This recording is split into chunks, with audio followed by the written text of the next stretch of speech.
So first நம்ம வந்து clean பண்ணி வச்சுருக்க ஃபிஷ் எடுத்துக்கிறோம். உங்கள் சாய்ஸ்க்கு எந்த ஃபிஷ் வேணாலும் எடுத்துக்கலாம். ஸோ இதை வந்து நம்ம பேசிக்காக மேரினேட் பண்ண போகிறோம்.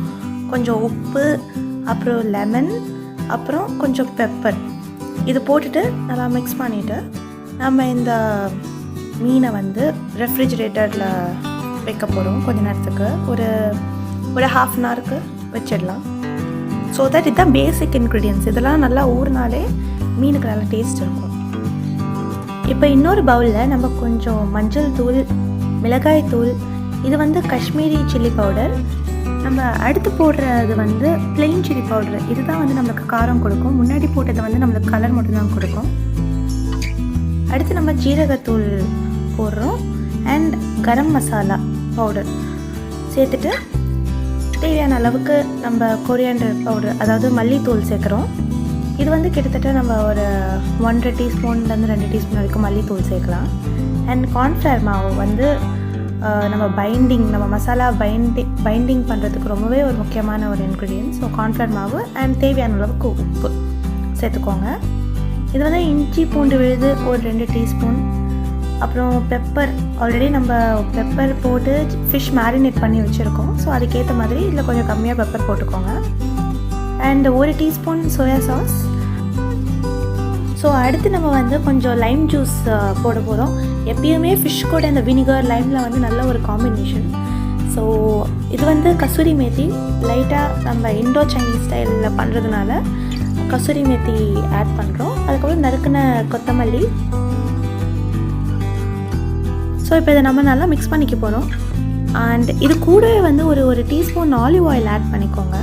ஆட் பண்ணிவிட்டு அதையும் மிக்ஸ் பண்ணிடுங்க. கண்டிப்பாக இந்த மசாலா வந்து கொஞ்சம் திக்காக தான் இருக்கும். ஸோ நம்ம கொஞ்சம் கொஞ்சமாக தண்ணி ஊற்றி நம்மளுக்கு எந்த கன்சிஸ்டன்சி தேவையோ நம்ம ஃபிஷ் கோட் பண்ணுறதுக்கு அந்த மாதிரி நம்ம ப்ரிப்பேர் பண்ணிக்க போகிறோம் மசாலாவை. இப்போ பார்த்திங்கன்னா நம்மளோட மசாலா ரெடி ஆகிடுச்சு, ஓரளவுக்கு ரெடி ஆகிடுச்சு. ஸோ நம்ம ஃப்ரிட்ஜில் எடுத்து வச்சுருக்க மீனை வந்து எடுத்து கோட் பண்ண போகிறோம். இப்போ இந்த மசாலா நல்லா அப்ளை பண்ணுற மாதிரி கோட் பண்ணுங்கள். அண்ட் ப்ளஸ் மசாலா வந்து ரொம்ப தின்னாகிடுச்சுன்னா மீன் மேலே அது நிற்காது ஒழுங்கா. ஸோ ரொம்ப தின்னாகாமல் பார்த்துக்கோங்க. அண்ட் அடுத்து இந்த மசாலா அப்ளை பண்ண மீனை நம்ம கொஞ்சம் ஒரு ஹாஃப் அன் ஹவர் ஃப்ரிட்ஜில் வைக்க போகிறோம். ஸோ தட் அது கொஞ்சம் அப்சர்வ் பண்ணும். ஸோ இந்த மீன் வயல் நம்ம அவனை வந்து ப்ரீஹீட் பண்ணணும். ப்ரீஹீட் வந்து ஒரு 200 டிகிரி செல்சியஸில் ஒரு 5 minutes to 7 minutes ப்ரீஹீட் பண்ணுங்கள். அண்ட் இது வந்து நம்ம ஃப்ரிட்ஜிலேருந்து எடுத்து வச்சுருக்க மீன் ரெடி டு குக். ஸோ இப்போ இது வந்து இந்த கிரில் ஸ்டாண்ட் வந்து எங்களுக்கு மைக்ரோவேவ் கூடயே வந்த கிரில் ஸ்டாண்ட். ஸோ இதுக்கு மேலே நம்ம வந்து ஒரு அலுமினியம் ஃபாயில் போட்டுடலாம். ஸோ தட் நம்ம இடம் வந்து மெஸ்ஸி ஆகாமல் குப்பாகாமல் இருக்கும், நல்லா மசாலாலாம் கொட்டும். இதுக்கு மேலே நாங்கள் கொஞ்சம் பட்டர் தடவி இருக்கோம். நீங்கள் ஆயில் கூட தடவிக்கலாம். அண்ட் ஃப்ரிட்ஜிலேருந்து எடுத்த மீன் வந்து நாங்கள் இது மேலே ப்ளேஸ் பண்ணிடுறோம். நாங்கள் 2 ட்ரே தேவைப்படும்னு நினச்சோம். பட் தென் நாங்கள் ஒரு ட்ரேலேயே அட்ஜஸ்ட் பண்ணிட்டோம் மீனெல்லாம். ஸோ இப்போ வந்து இதை வந்து கன்வெக்ஷன் மோடில் நம்ம வைக்க போகிறோம். கன்வெக்ஷன் மோடில் 200 டிகிரிஸில் 10 minutes வரைக்கும் வைக்கலாம்.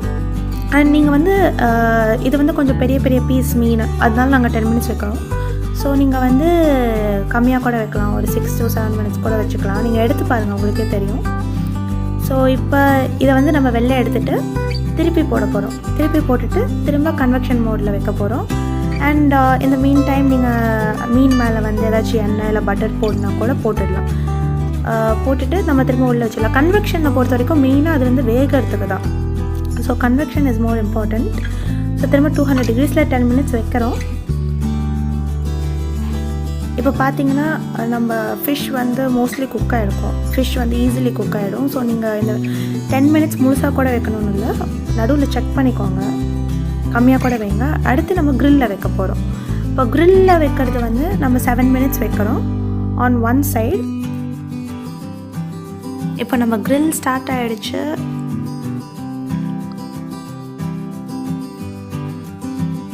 இப்போ 7 minutesக்கு அப்புறம் பார்த்திங்கன்னா நம்மளோட ஃபிஷ் ஒன் சைடடாக க்ரில் ஆகிருக்கு. அண்ட் திரும்ப இது திருப்பி போட்டுட்டு மேலே எண்ணெய் இல்லாட்டி பட்டர் அப்ளை பண்ணிவிட்டு நம்ம இன்னொரு பக்கம் 7 minutes திரும்ப வைக்கிறோம்.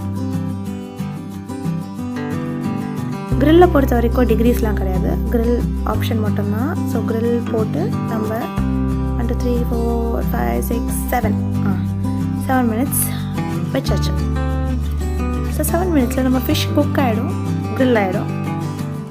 இப்போ நம்மளோட சுட சுட க்ரில் ஃபிஷ் ரெடி ஆகிடுச்சு. ரொம்ப கவனமாக எடுங்க, யூஸ் அ க்ளவுஸ். ஸோ இப்போ நம்மளோட Indo Chinese style grill fish ready. இது வந்து ட்ரை பண்ணி பார்த்துட்டு எப்படி இருந்துச்சுன்னு சொல்லுங்கள். திரும்ப ஒரு நல்ல ரெசிபியோடு உங்களை வந்து சந்திக்கிறோம். Until then, bye.